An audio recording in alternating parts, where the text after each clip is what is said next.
So, what do you think is the best way to teach?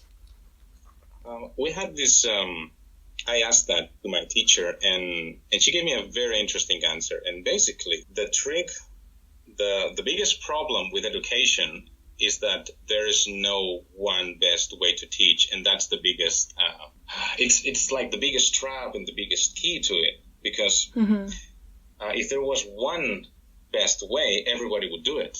Or at least everyone that was capable of doing it. And but there is no such a way. There are ways that are better than others, but usually it mainly depends on the situation and the context.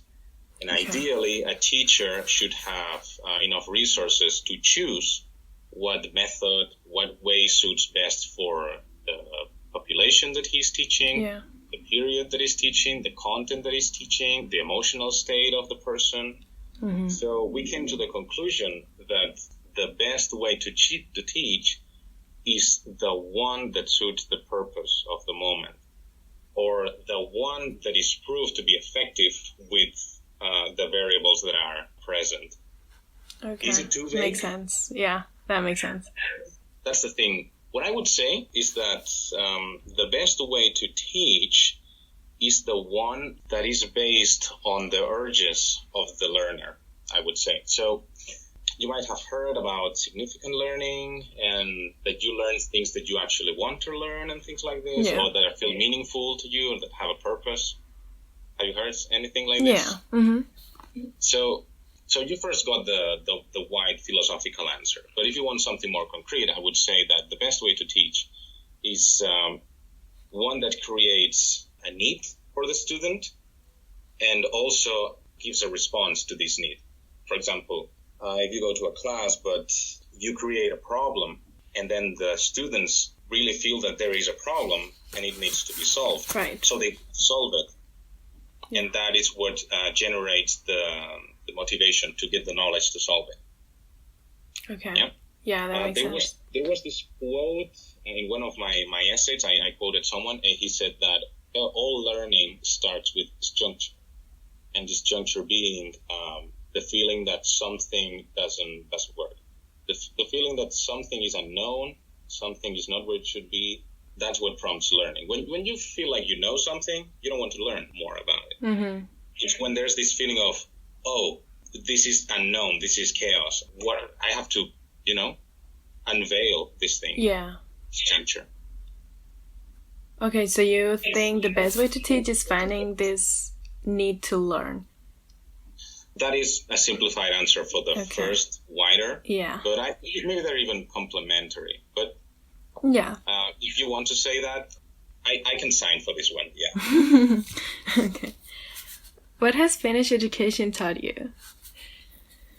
All right. I have a problem with this one, unfortunately, and it is that I'm not sure. It was the same problem when I was in university in Spain, and is that, of course, I learned things, of course, but I wasn't sure. And every time, everyone was like, so what are you studying at university? And I was like, I'm not really sure. I'm not really sure. And here, it's been the same. I've done a lot about research and also about methods and equality and diversity and inclusion and things like this. But it has taught me many, many, many, many things. I mean, it's been a year, and it's been work. Yeah. So it's a long answer. Do you want it long? You can short it. All right. So let me try to summarize it. So what Finnish education has taught me is that equality works, and that means that if you give opportunities to everyone, it is better than not giving them. They have a state, and that's another one of your answers. So there is this question that you say, what things would I improve? Oh no, the next one. What makes the Finnish education system? I think I could merge all these answers because I'm actually going to talk about that right now. Yeah. So I can go with this one. So, linking it with the fifth question. So, what makes it good? And that's what it has taught me, basically. So let's see. The Finnish education system is based on 2 or 3 premises, which is another question, I think. Yeah, what is it based on? Yeah, the next one. So I'm going to answer all of them. Okay. So it's based on 3 premises, I would say. One of them is quality. One of them is well-being. And another would be autonomy or freedom. So I'm going to dissect them a little bit. The Finnish education system, the first thing it pursued was to include everyone in the schooling system, because it thought that having children in school was better than not having them in school. So the state decided that it was a priority, and it put a lot of money into it. So eventually everyone got schooling, and the next step would be that everyone has enough opportunities to learn and enough support when they need it. There is a very good inclusion system in their school. Okay. That is that when someone has learning difficulties and needs adaptations in their teaching, they get them. There are resources for that. There's extra teachers. There's extra hours. There is and everything's for free. Sorry? For free. Yeah. Yeah. Everything's for free. So everything's. I forgot that. It was a given to me, but no. Yeah, everything is free in school. Meals are free. Transport is free. Extracurricular activities are free. Support, materials, everything's free because everyone should go to school regardless of their money. Mm-hmm. So yeah, everything is free. Even my master's is free, and I'm not even finished. So imagine. Wow. Yeah. So that would be one, equality and inclusion. That's why everything is free and students have a lot of support. Also, they have this ideal of freedom and / autonomy, I would say, which is that students have a lot of room for choices and to do things the way they want them. Mm-hmm. You could say that in Spain, for example, teachers can be strict with what students have to do. Like, you have this assignment, you do it this way. Boom, there you go. And you have an exam, whatever. You have these subjects, and you do them. But here, they can choose what kind of assignment they want to do, what kind of projects they want to work on, what roles they want to take on, what extra subjects they want to choose, how many hours they want to dedicate to whatever thing. They have all these clubs that they can go for free after school. Of course, they can choose. They also don't get told how to do the things. I mean, of course, if they don't know how to, sure. But they don't say, do things this way, because they believe that children should be autonomous. Yeah. So they should be able to manage themselves on their own, right? Mm. And that's why, for example, that's a cultural thing. You would see, 7-year-olds, 8-year-olds on the bus, like on their own, no parents. You're like, how are these children so mature? Yeah. You just see them on the bus and do their thing, and they're on the street alone. Yeah. And it was yesterday, I went to the city center, and there were all these stands with children selling their toys. And they were just there. There were some adults, but some of the children were alone in their stand, and they were selling toys. Oh my God. It was like, oh, right. So children are little adults here. Huh. Right. So yeah, they have this value of you have to be able to be independent. Okay. Sometimes, they take it to an extreme. There's other things like if you try to help someone that didn't ask for help, it's kind of rude. Oh, okay. Because it's like they can do it themselves. So unless they ask you, just don't go because it's going to be unpolite, right? Okay. So things like this. It's half a cultural thing. And the third point, which was it's super right here. All right. The third point, which was well-being or happiness, basically means that the education system is made not so the children learn things, also the children get a job, which of course they get both. But it's not only for that. It's some kind of education for life. They believe that they go to school so they can grow as people, so they can become individuals with fulfilling lives, not just workers or people that pass exams and things like this. So, for example, when I was in school, they were doing this tutoring program or something because they were about to go to upper secondary. So they have to do some kind of exam. Okay. And they were doing kind of tutoring, how to improve their grades and things like this. And I asked one of the students, so how stressful is really this test? How seriously do children take it in the school and everything? And he told me, well, our tutors always say that it's important that we get good grades and all that, but that we shouldn't stress that because schooling is not about getting good grades. It is about learning and growing and discovering who we are and things like this. Okay. And that's a student told me that. So like, yeah. Wow. Oh, that's so interesting. Yeah. So yeah, equality, autonomy, well-being. Yeah. Okay, so you responded me to those questions, and so what are some of the teaching methods they use that we don't? This I don't know. You can okay. Because unfortunately, most of the classes I've seen are in Finnish. Okay. Oh. And it's not that different. I don't think the methods are that different. I think in Spain we're more innovative. What's the word? Yeah, like innovative or... Yeah, innovative than Finnish. I saw a lot of traditional working classes. Like with books and... Yeah, like the teacher explains something, the students do some activities, and then they talk about them. Boom, class done. Okay. Like, nothing strange, nothing... I didn't like it, but I don't think the methods are what makes it so different. Okay. I saw a lot of lecturing and nothing that different. So I don't know. Okay. I'm going to start an internship in a Steiner school or a Waldorf school. Okay. I think they call them Waldorf in Spain. And there the methods are going to be very, very, very different from the mainstream education, I believe. So maybe there I'll see something different. Okay. But so far I can't really tell you. Maybe they do. They actually do use methods that are different, but I haven't seen them, so I don't think I should tell you. Okay. So do you think they work more with projects or with groups or something? Groups, yeah, they really like it. And projects, they do projects. Is that an unconventional method for in your perspective, or? Okay. No, it's a question. Oh, what do you mean?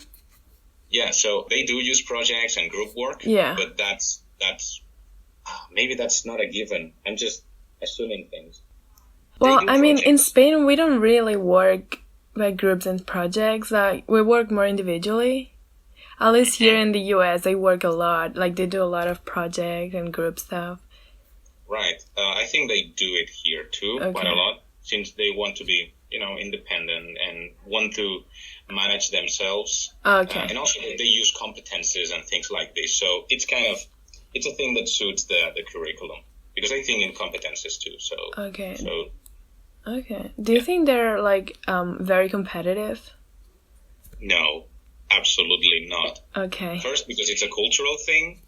They are not competitive people. They are very competent, but not competitive. Okay.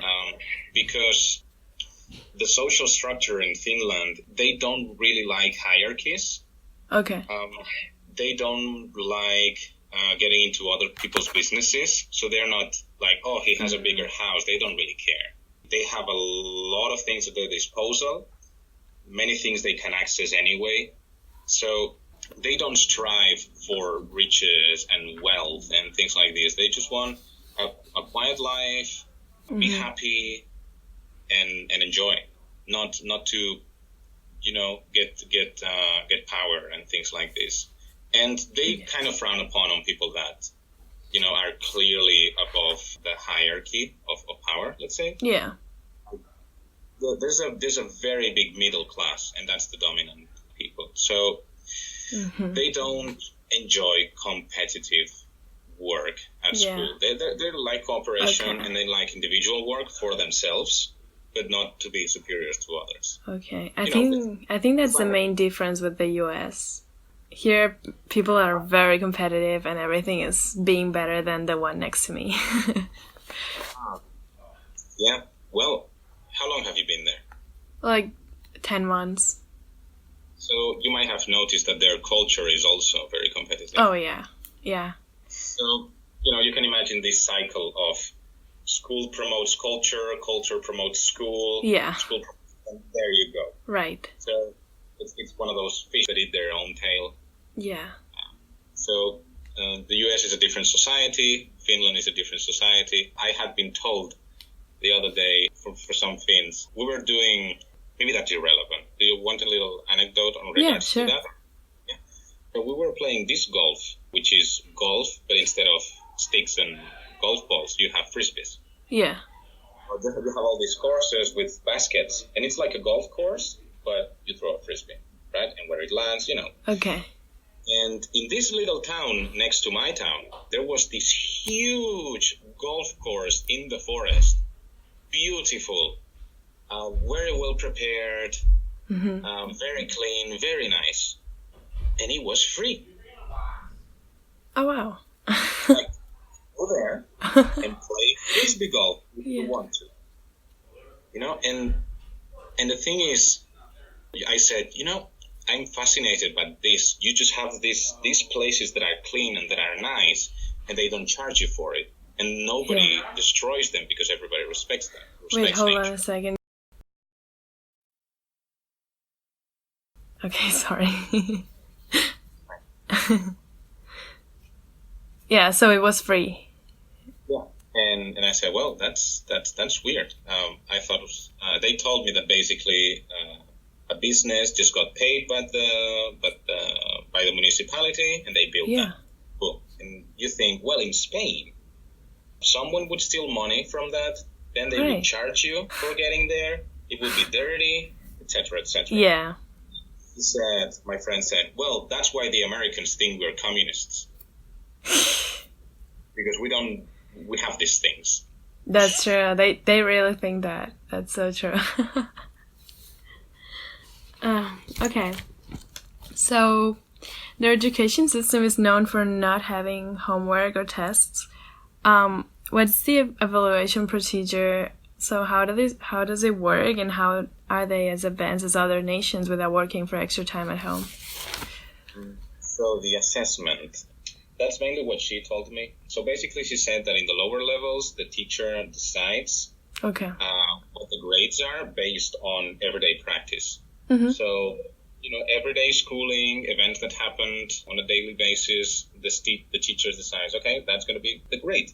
Yeah. For in upper levels, like high school and university, they use assignments. Like, write an essay about whatever, write a project about, I don't know, use a class diary, make a journal about such and such thing, report, etc., or group work, reading circle, things like this, or even discussions in class, presentations, all those kind of things. I haven't done a single exam, except for the Finnish language. But all the other subjects, it's been assignments. Wow. And it was awesome. Wow, yeah. Okay. So, how do they get ready if they have a test, like a standardized test? Like, how do they... Good question. I'm not sure. I wonder that as well. So, ideally, that's just a theory. I don't really know. But tell me what you think. So, ideally, if they actually learn in school, they should be capable of passing the tests. Right? So, my theory is that by not focusing on doing tests and actually putting all this time into learning, when it comes to tests, it's just another activity. They just do them. And they show their deep knowledge that they have acquired through assignments and projects and presentations and class. And, if they have learned, if they know their things, they can execute. So that's my theory, but I don't know if that is the reason. Okay.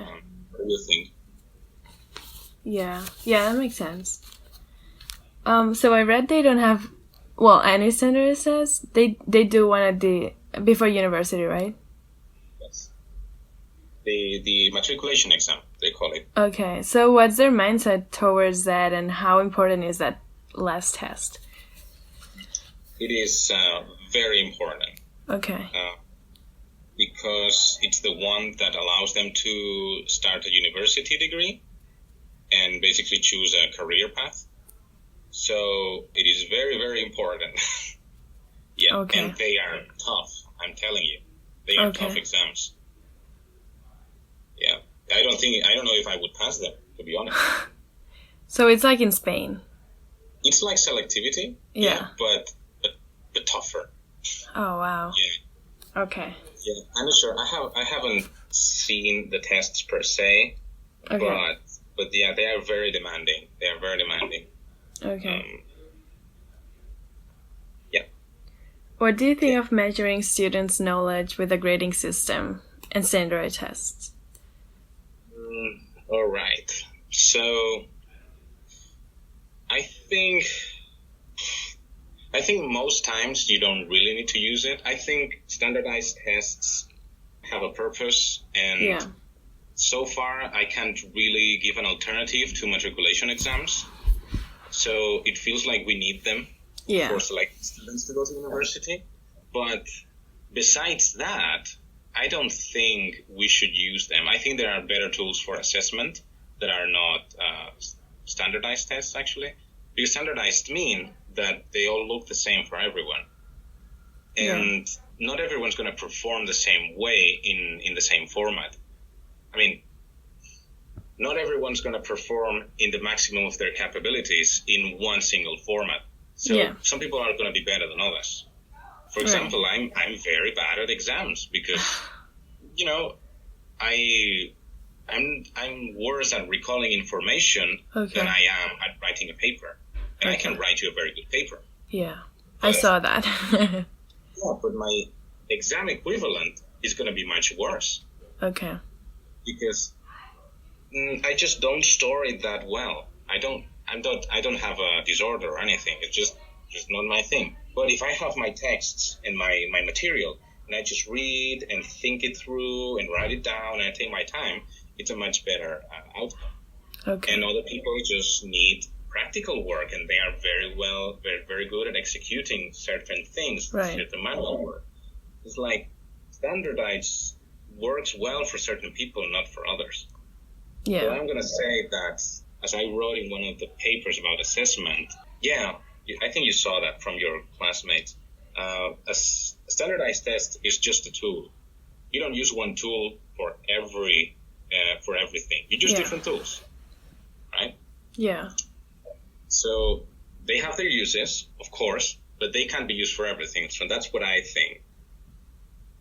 If Finland still uses it for matriculation exams, it means that they haven't found a better alternative. Yeah. Neither have I.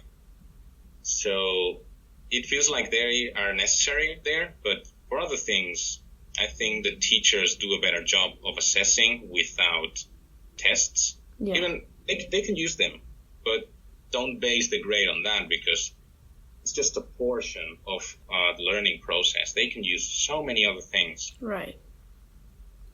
Okay, yeah, that makes sense. So in Spain, 79% of the students still don't know what they want to study after their senior year, and at 20 to 50% in the US. I didn't find this information for Finland, but like, how is the career counseling in Finland, and how do you think the percentage of kids who know what their major is going to be compared to Spain and the US? Yeah, so I asked that question to my teacher, and she didn't know. She said that she hasn't done any research on that. Okay. But the numbers should be out there, so you should be able to find them. Okay. There's an educational report done recently, so you should be able to see how many students actually know what they want to do. Okay. I haven't searched it. I don't know, but she told me that you should be able to find it. Okay. And the counseling, you asked me about counseling, right? Okay, yeah. So at schools, they usually have a team of professionals that are career counselors. Okay. And it is not a law to have them at school. It is not part of the curriculum, but she told me that it's just common sense that they have these professionals at school, so they just have them. Okay. Yeah, here they have them too, and in Spain, at least at my school, we don't have them. Mm-hmm. So, yeah, and I think it's really helpful having someone to go to talk and, like, knowing that he or she can help you, you know? Yeah. It's awesome. If it's a competent person, which they should be, yeah. And even more in those years that many people don't really know what they want to do. Right. How is the relationship teacher and student in Finland? So are they close to each other? Do they talk about private life? Do they respect each other? And how do you think that affects learning? Yeah, she told me that the teacher-student relation is very professional. Okay. That doesn't mean that it's cold. Of course, they are affectionate and caring at school, but the teachers are very aware of their limitations and their role. So they usually, unless they need to, they're not going to get into the student's private life. Okay. Or if there's something that is out of their reach, like, I don't know, a student is troubled, but the teacher can't do anything about it. The teachers will try to just be professional and do what they have to do. Okay. So, yeah, she said very professional. They know their roles and their limitations. That doesn't mean they don't love the children, because they do. But they're very aware of their place and their role, yeah. So they don't talk about their private life with the students and stuff? These I don't know. Okay. They are warm with the students, I have to say. Okay. So, because, for example, the other day I was in the Steiner school, and we had this thing with the student that he threw a shoe and he hit the teacher, and the teacher stopped him, and then they talked. He got taken away of the class. The other students got in, and he was outside.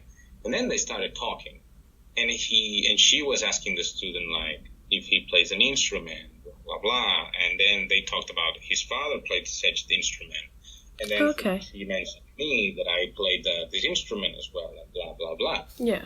So that was private life, definitely, but I don't know how common that is, so I can't really tell you. Okay. So it is a thing. I've seen it happen, but I can't tell you if that's the norm. Okay. How do student schedules work there? So are they allowed to choose most of their subjects? Yeah, so basically the curriculum says the minimum requirements for student hours. So, the curriculum dictates the minimum, and everybody has to cover the minimums of the curriculum. Okay. They do more than that. Almost all students, unless they have a disability or learning difficulties or whatever, and they have to limit themselves to the basics. Unless that, they do more than their requirements, and that is where they can choose what to do more. And that's where exactly her words. They can choose what to do more. So what are the requirements?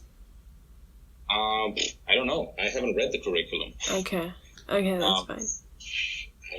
I don't know. Usually in the curriculum there's learning goals, and these I believe I'm not going to claim I know, but if that helps you in any way, or you can ask somewhere else if that is true. The curriculum is based on learning requirements, learning outcomes. So when the curriculum is reduced, so for students that have learning difficulties, what they do is they choose the essential learning outcomes and they focus on those. Okay. So if the student shows that he has learned the minimum learning outcomes, so he will go to the next stage, or whatever it is, right? So the minimum requirements, I don't know what they are. There is this, the curriculum is a very big document, and it has lists for every subject, every level, every year, what are the requirements, what are the outcomes, and all these things. So I haven't read it. Okay. That's fine. But you see where I'm going? More or less? Yeah. So students can choose what to do more, and if they don't want to, they have to do at least the requirements. everyone has to go through the minimum schooling. Let's say it's not like they can choose to do no subjects, but maybe they want to put more hours in math or more hours in chemistry or more hours in music.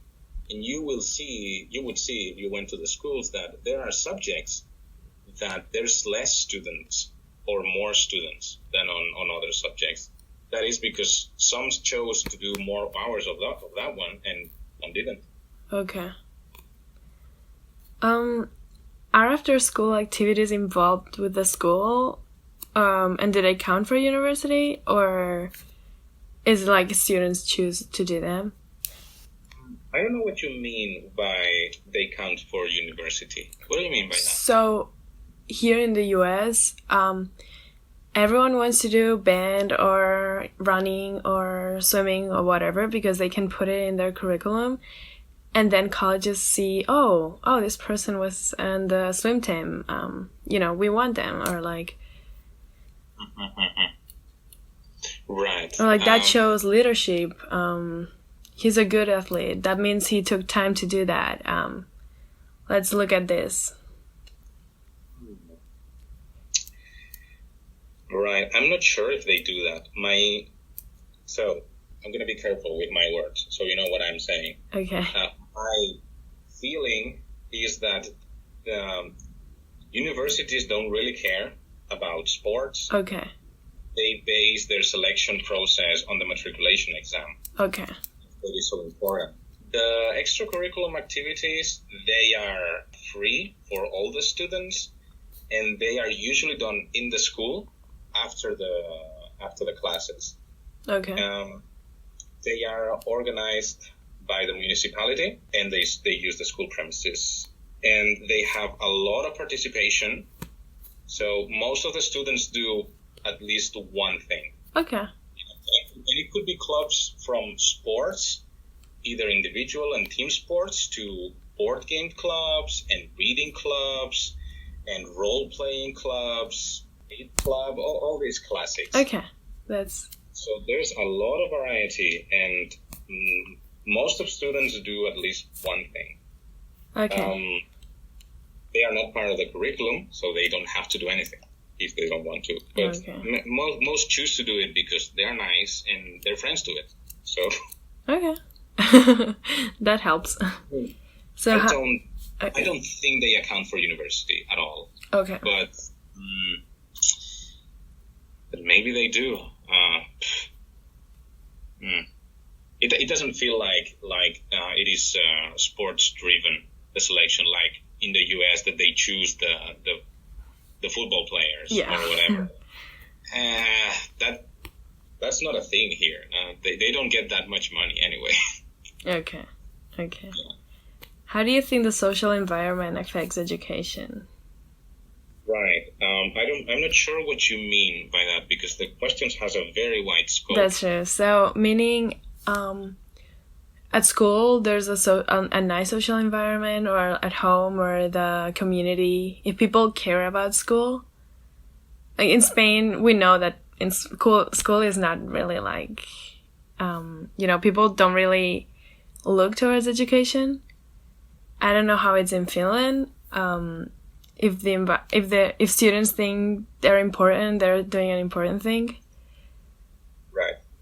So how the social environment affects education? Well, as we talked before, we said that the ideals of the culture shaped the education. Yeah. So in the US, they're very competitive. So there's a more competitive feeling in school, and here it's the opposite. Okay. So I'm going to try to be concrete with it because it's going to be nicer. Yeah. So the perception that families have of education, it is, of course, very, very significant for the learning outcomes and the attitude of everyone involved with schooling. Here in Finland, they have a huge respect for the education system. Okay. And that is a cause and a consequence at the same time of having very good professionals working on the schools, that being the teachers and the psychologists and all the educators, basically. Also, it's the cause and consequence of having a government that supports the education system so well. So the thing is, the society values an education system because they think that is important for the development of a healthy society. Therefore, the government puts resources into that because that's what the population wants. And also, the teachers get a lot of prestige because they're doing a good job. Okay. Because the teachers get a lot of prestige because they do a good job, a lot of people want to be teachers. Therefore, they have a wider pool of students to choose to become teachers. So, for example, in here, Finland, there's every year 9,000 applicants for teaching degrees. Wow. Which might not sound like a lot in US numbers, but in Finland, there's less population than in Catalonia. So it is a huge number. Yeah, they are 5 million people here. Wow, okay. And we're 7 million in Catalonia, so, you know, it's like there's such few people here. Mm-hmm. So 9,000 applicants per year is a lot of people, and there's only 1,000 spots or something. So a bit more of 10% of the applicants get in the teacher education. So you can imagine how different that is from the perception of the career of the degree in Spain, where people just are like, well, I didn't get to chemistry, so I might as well be a teacher. Something like that. Yeah, that's so true. I read this in your project too. Oh, you did a project about it? No, your project, the one you sent me. Oh, right. Right. I read this. That's kind of the dynamic that occurs. Mm-hmm. It's like, And, you know, this in turn creates more satisfaction. And if the education works, it creates people that are cultured and educated, and they respect the education that they have received because they thought it was good, right? Yeah. And so how does the social environment affect education? Well, in these ways, it affects big time. Positively, Also, everything that surrounds the student affects his emotionality. Mm-hmm. And, you know, that, of course, has a significant effect on their learning. Because, you know, if they are anxious, if they are stressed, if they're sad, if they're depressed, all these things, they have the learning process. Mm-hmm. And if they feel supported, if they have friends, if they feel valued, if they feel that what they do is meaningful, all these positive emotions, they create a much better experience of schooling. So you know, there are two different realities. Yeah. Okay. What are the Spanish education system's weaknesses that you would change to improve the system? Yeah, so this one's very fun. I really like this one. I wish I could, because I think we have two major problems. We have two major problems that should be the first ones to be tackled. They are interrelated, you'll see. So you know that the government doesn't really spend any resources or care about the education system. Yeah. So the schools have a lot of diversity and a lot of students that need different attention. And what I'm saying is that there's a lot of students that have learning difficulties. Yeah. And they go through schooling and they are not doing well. Yeah. And they need support, right? And it's not even students that have a mental disability mm-hmm. or a reading disorder or things like this. It's even students that are just fine, no disorders, no disabilities, and still they might be struggling with school for other reasons. You know, it can be emotional struggle, things like this. Yeah. And we don't have the personnel for that. The schools are understaffed. Yeah. There's not enough teachers to care about so many students. Mm-hmm. Usually here they have 2 teachers in a class of 20 or 25. So, oh, wow. Yeah. It's like there's a teacher teaching, and there's another helping around, and there might be another with one student that has big time problems. Okay. And then you can see 3 professionals in class. Or maybe one is not a teacher and it's a psychologist, whatever. And they have like 3 people in charge for learning disabilities and things like this in the school. So that would really help if the government said, all right, education is important. We should pour more resources because there's definitely people that could be working in school. And because we just keep thinking people from universities that don't get any jobs, like it would have been my case if I had stayed, for example. So if they said, oh, let's put more resources in education, let's put more teachers, let's put more money into it because that's going to create well-being in our society. Yeah. That would help. Materials, spaces, nicer spaces that, of course, affect the experience of schooling, being all crammed in a class with a lot of students. Things like this. That's one that should be changed. Mm-hmm. And the other is, of course, the formation of the professionals. I think the education that teachers receive is very lacking, and it has zero recognition in the Spanish society. Mm-hmm. So, when I was doing my degree, jokingly, but it had some truth, my uncle would come and be like, so what are you doing in your degree? Learning how to put stickers? Haha. Yeah. Learning to count and the colors, things like this.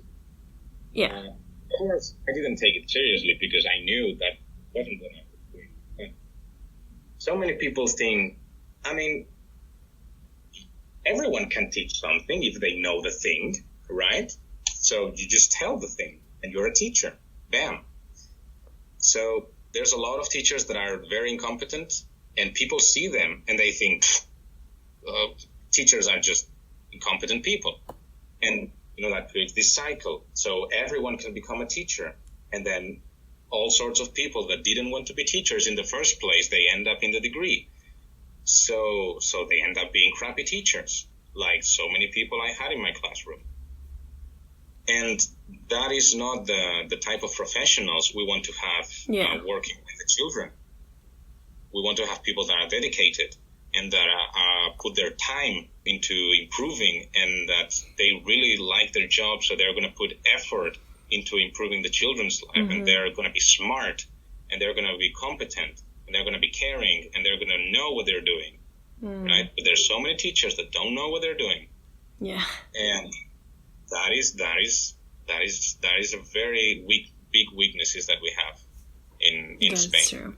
Yeah. And that's what gives strength to the claim of the society to say, education is not that important because it's not doing anything,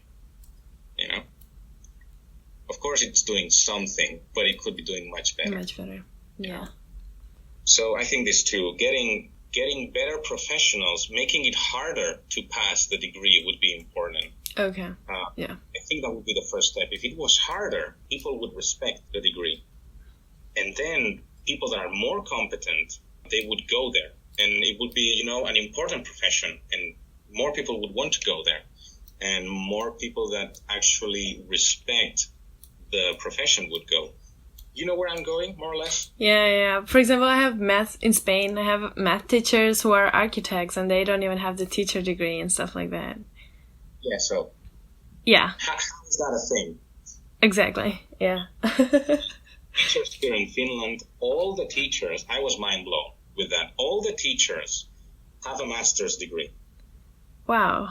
They are all degree teachers. They got the degree, which was 3 years. And man, I've seen the curriculum. I've seen the curriculum for the teaching studies, and oh my God, is it freaking hard. Yeah, I started reading about it, and I thought, I didn't study any of that. I felt robbed, I gotta tell you. I felt if only I had done all that. Here it is. So, tell me if you can see it. So this is the, see if you can see it. So it is a summary of primary teacher education. So they have all these subjects. Yeah. And all these subjects. Oh my God. And you can see English didactics, geography didactics, blah, blah, blah. Wow. It's like, look at... And they do research, and they use scientific papers, and then they have to do a master's after that. And they have to be researchers and do a thesis and a research project and everything, which is what I'm doing now. Yeah. So all the teachers are more than qualified to be teachers. and they have put a lot of work. They have studied a lot. They got a matriculation exam that was very hard. Mm-hmm. They had a lot of competition, so the best ones got in there, and the best ones were the ones that put the work into get the certificate to become teachers, and they are now in the schools. Wow, that's amazing. Yeah, you talk to any teacher, and they know what they're doing. Okay. And that's a thing. So yeah, the state should put more resources, and the studies should gain more respect, so we would get better teachers. But of course, all these things work in cycles. So you will change one thing, and then it might change the other, and it will start going, but it won't change because we do something. Right. So society thing, they have this idea that teaching is an easy profession. How do you change that? Yeah. Well, you make it's changing culture. Yeah. And this prompts a little change, and then this prompts a little change, and it goes in little circles, and it goes incrementing. Yeah. You know. Yeah. So yeah. So that's what I would do. Yeah, that's good. So the last question: what do you think education will be like in the future? Like in general. Yeah. So this one is very interesting. I really like that one too, because the first thing that my teacher said, she said, "Well, we have no idea. We have no idea Mm-hmm. because society is changing so rapidly that we don't really know how it's going to look in the future." So, but it looks like the trend of education is this kind of meta skills education, which is essentially working with competences. I don't know if you're familiar with that. Yeah. So, the digital competence and learning to learn and interpersonal learning and things like this. Right? Yeah. So meta skills are all these abilities that work regardless of content. So it looks like what the curriculum and the framework for education is to establish what these meta skills are and how they should be attained. Because regardless how the future looks, regardless what the content it is to learn, these skills are the tools for the people to learn them, right? Yeah. So if we work on how to manage a project, you can learn any content if you can manage a project, right? How to communicate with people that think differently that you do. That's another thing, like interpersonal behavior. How to deal with your emotional struggle, with your emotion, intrapersonal competence or whatever. So it feels like it is going into this trajectory of let's teach them the tools so they can learn whatever they need to learn.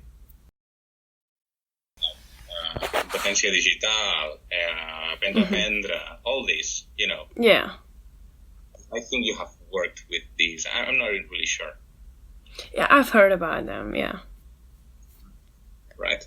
Well, that's cool. That's cool. I hadn't heard about them when I was 18. I had no clue. So it looks like children are learning very fast these days. Okay. Yeah, have I answered? Yeah, that was very good. Thank you so much. That was very helpful. Well, I'm glad it was. Yeah.